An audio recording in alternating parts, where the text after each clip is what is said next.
Paul Borrington and Stephen Moore guided Derbyshire to an emphatic 9-wicket LV County Championship win over Leicestershire on the final day of their match at Grace Road. It was a first win in both forms of the game this year for the visitors, while Leicestershire slipped to their third defeat in their last four-day outings. A closer contest looked on the cards when the final morning began, with the home side trying to add as many runs as they could to their overnight score of 200 for 9. Anthony Ireland and Alex Wyatt did grab 10 more runs before the latter was caught in the slips by Moore off Mark Footit, who took his tally of wickets in this match to 9. Leicestershire had been dismissed for 210, with David Wainwright taking 5 for 54, and that gave Derbyshire the best part of the day to reach a target of 186 to win for the first time anywhere this summer. Having not tasted success as yet in either this competition or in the NatWest T20 Blast, confidence would not have been at its highest in the visitors' camp, and they desperately needed Moore and Borrington to give them a good start. They were helped by the fact that Wyatt was unable to bowl because of an injury, and so Ramnaresh Sarwan called upon his spinner James Sykes in the 12th over to see if he could repeat what his fellow left-arm spinner Wainwright had managed. He couldn't, nor could any of his teammates, as the two Derbyshire openers settled any nerves by knocking off 61 runs of their target by the time that lunch was taken.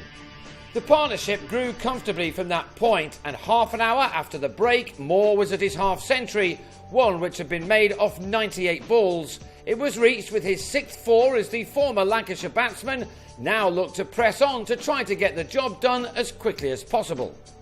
To do that, Moore then let loose with a flurry of boundaries to edge his team closer and closer to their target. By now, Derbyshire knew that the hangover from last season's relegation in this competition was finally going to be cured. They popped a few pills to try to get rid of it so far this year, but now the pain was leaving them at last. Moore appeared that he had 100 in his head right now. He'd made 76 of an opening stand of 121 when he helped a short ball from Rob Taylor into the hands of Sykes at deep mid-wicket. Moore left with just 65 more runs wanted. It took another hour, including the break for tea, for Derbyshire to confirm their victory. Borrington clipped a full toss from Angus Robson to the boundary for his 7th 4 to complete a 150-ball 50. His first in 7 innings this summer and his 11th in 79 knocks in his first-class career. Leicestershire's season is beginning to mirror last year's one when they went through their 16 games without a single win. Although they began this season well enough, a third defeat from their last 4 games was closing in on them now, as Borrington took over the majority of the scoring against some part-time bowlers. Those defeats for Leicestershire have followed a similar pattern too. They go head-to-head with their opponents for a number of sessions before the game starts to unravel for them.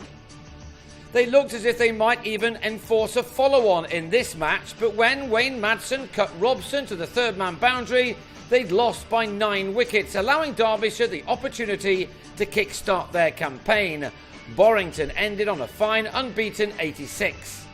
So Derbyshire eased their way to 188 for 1 made in 61.5 overs, and the 9-wicket victory gave them 22 points to lift them off the foot of the second division table, where they are now replaced by their opponents here, who had to settle for 5 points. Leicestershire returned to Grace Road from Sunday to take on the joint leaders Worcestershire, while Derbyshire entertained Surrey also from Sunday.